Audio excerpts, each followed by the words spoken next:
Welcome to another episode of China Update, where I provide you guys with the most up-to-date political, economic, and geostrategic analysis on the world's number 2 economy. My name is Tony.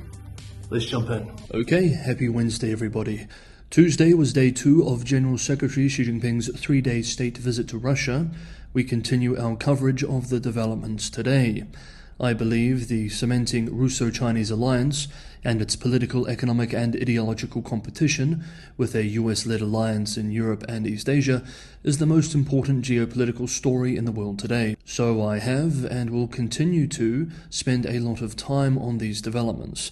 Today's video will be heavy on this topic, but for those viewers who are only interested in China's domestic economic updates, I have this part indicated with the chapter feature below, and viewers can just jump to that part of the video. Okay, but with that said, let's start with day 2 of the visit. The leaders signed 2 statements on Tuesday. One called Deepening the Comprehensive Strategic Partnership of Coordination for the New Era, which largely repeated boilerplate language we have heard from the 2 sides across several strategic policy areas, as well as in regards to the war in Ukraine. The statement indicated that the 2 sides would, quote, provide resolute material support with regard to matters of defending each other's core interests, primarily sovereignty, territorial integrity, security, and development, end quote. Please note I cannot read Russian, so I'm translating the English from the Chinese version. On the face of the statement, it does not indicate that Beijing has publicly communicated any political red lines to Russia, as some may have hoped. Quote, it does not read to me like there is any real daylight between the 2. Rather, it seems an intensification and broadening of the relationship, in key part in service of revising the global order. The section on Ukraine seems no different than what the PRC side has been saying for a while. I think we should expect things to get much grimmer. End quote. Indeed, several analysts agree that Xi Jinping has essentially backed Vladimir Putin's stance on the war in Ukraine. The second statement was called the Pre-2030 Development Plan on Priorities in China-Russia Economic Cooperation, which included sections on improving the level of financial cooperation, consolidating the all-round energy partnership, and promoting exchanges and high-quality competition in the fields of technology and innovation, to use the language of the document. So, the 3 key economic commitments in the relationship based on the statement are financial, energy, and technology. Transport and logistics were also highlighted. Putin expressed that the 2 countries are ready to cooperate on the development of the Northern Sea Route, a shipping route and the main sea line in the Russian Arctic sector. UK-based Financial Times argues that, after support for the Ukraine war, Putin had hoped to get backing from Xi for the massive Power of Siberia 2 gas pipeline project, a critical pipeline to reroute Russia's gas exports from Europe to Asia, supplying China with the energy via Mongolia. As we can see from this graphic produced by the outlet, such a project would be huge and very expensive. The Financial Times writes that early on Tuesday, Putin spoke about it as if the deal was done, saying, quote, practically all the parameters of the agreement have been finalized, end quote. In joint remarks with Xi after the talks, Russia's president promised to supply China with at least 98 billion cubic meters of natural gas by 2023, a figure attainable only if the new pipeline comes online, and noted that Mongolia had already signed off on the deal. But, the outlet writes, Xi remained conspicuously silent on the topic. Alexander Novak, Russia's top energy official, said the Kremlin hopes to sign the Power of Siberia 2 agreement later this year. Meanwhile, as a quick but important aside, we note that Japanese Prime Minister Fumio Kishida arrived in Kiev on Tuesday to meet with Ukrainian President Zelensky. The invasion of Ukraine last year triggered a deep alarm in Japan, accelerating its own debate over defense and security policies, as a PRC attack on Taiwan, a red line for Tokyo, became a much more real prospect. Zelensky posted footage of him greeting Kishida, whom he called a, quote, truly powerful defender of the international order and a long-term friend of Ukraine, end quote. Chinese state media scoffed at the visit, with the Global Times writing today, quote, "The purpose is to enhance the influence of Japan's status as a great power and maintain the international order dominated by the US in the West as that very order changes. It implies the strategic consideration of containing China and Russia." End quote. Next up, key commentaries on the visit, and then the Chinese economy. Hey guys, as always, if you're enjoying the video, don't forget to hit that like button. Subscribing is a huge help, sharing is a huge help, and anyone who can go that extra mile and help keep the channel sustainable, as always, Patreon and Buy Me a Coffee links are in the description below. This is what I rely on financially to keep the channel going. Thank you so much, everybody, for the ongoing support. Okay, let's move now to some of the commentary on the Russia-China state visit specifically, and Russo-Chinese relations generally. Let's start with Chinese commentary, which gives us an idea of PRC intentions and narratives from the point of view of China's political elite, before moving to Western commentary. State-run Xinhua published a special commentary earlier this week called "Why is China's Leader Going to Russia?", which seeks to explain to a domestic audience Beijing's answer to that question. Quote, "The visit of the Chinese leader to Russia is also a normal interaction between two sovereign states, which is not affected by the complicated international situation. But some people in the United States obviously do not want to see this visit succeed smoothly. In recent years, the United States has been engaging in a double containment of China and Russia with the one hand, and driving a wedge between China and Russia with the other. After the explosion of the Ukrainian crisis, the United States used the fight to the last Ukrainian to weaken Russia, while promoting the Indo-Pacific version of NATO, and expanding the alliance system to include China." End quote. The next part is particularly telling. Quote, "The US's attempt to overwhelm both China and Russia at the same time is only creating a situation in which the back-to-back coordination between China and Russia is getting closer and closer.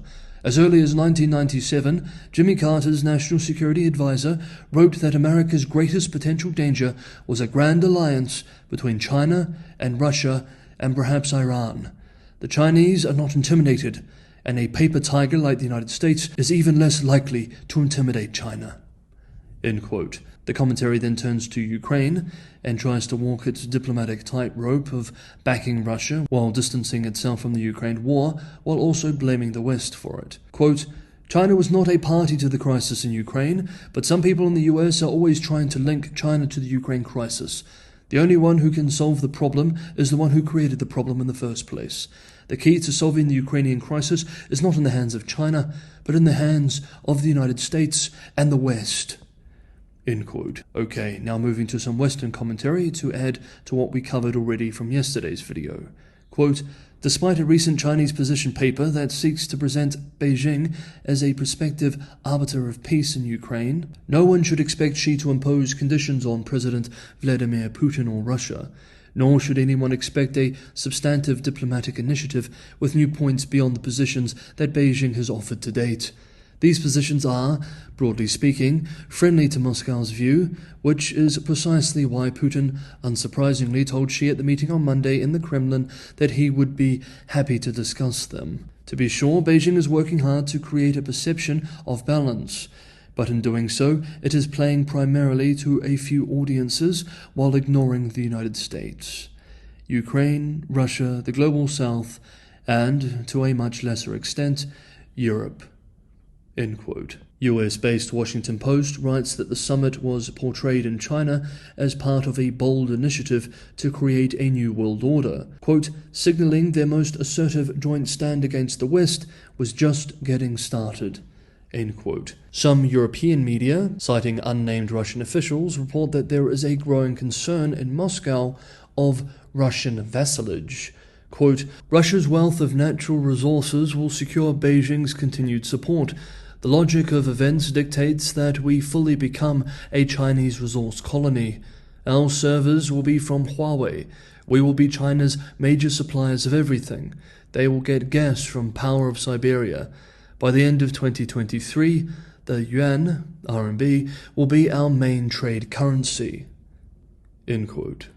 Okay, now let's move to key Chinese economic updates. In the face of US-led Western restrictions on chip machinery imports, Beijing has announced that it is giving a handful of its most successful chip companies, including chipmakers Semiconductor Manufacturing International, SMIC, Hua Hong Semiconductor, and Huawei, easier access to subsidies and other benefits. UK-based Financial Times broke the story, writing that these companies will have access to additional government funding without having to achieve performance goals that were previously necessary. They will also be able to play a bigger role in state-backed research projects, reducing the influence of state-owned companies and academic institutions. The outlet cites an unnamed person, quote, with direct knowledge of the policy shift, end quote, as expressing that the Chinese government will subsidize these companies to produce and deploy localized chip-making tools without any funding cap, just in order to overcome US restrictions. Meanwhile, Bloomberg reports, citing unnamed US Commerce Department officials, that the $50 billion Chips and Science Act will include a $100,000 spending cap on investments in advanced capacity in China, as well as other measures. Next up, Beijing's removal of an unofficial ban on Australian coal has resulted in surging imports of the fossil fuel. According to data released by the General Administration of Customs on Monday, China's coal imports from Australia jumped 20.6% to more than 207,000 tonnes in February. China's powerful economic planner, the National Development and Reform Commission, told major utility and steel companies earlier in the year that they would be permitted to import Australian coal, reversing an informal ban which had been placed on the commodity since October 2020, after the then Australian government called for an investigation into the origins of the pandemic. Bilateral relations have steadily improved since the election of the Labour government from May last year. Before the ban, Australia had been China's second largest source of imported coal, due to its coal quality and competitive price point. And finally for today, yesterday the Washington-based think tank, the Center for Strategic and International Studies, published a report called Deny, Deflect, Deter, Countering China's Economic Coercion. The report concludes that Chinese trade restrictions and other punitive measures against countries seen as offending its interests have a poor record of success. In some cases, according to the study, the strategy has produced the opposite of what China has sought by driving countries closer to the US. The biggest threat, the paper argues, seen by the Chinese leadership to its national interests. Here is some of the report. Quote, as China has grown economically, so too has its propensity to engage in acts of economic coercion against both its neighbors and more distant countries. This report analyzes 8 cases of Chinese economic coercion since 2010 against Japan, Norway, the Philippines, Mongolia, South Korea, Australia, Canada, and Lithuania, and reveals that the most salient characteristic of China's economic coercion is that it simply is not very effective. End quote. Okay, that is today's episode of China Update. Thank you so much everybody for watching. Have a wonderful day wherever you are, and I will see you all tomorrow.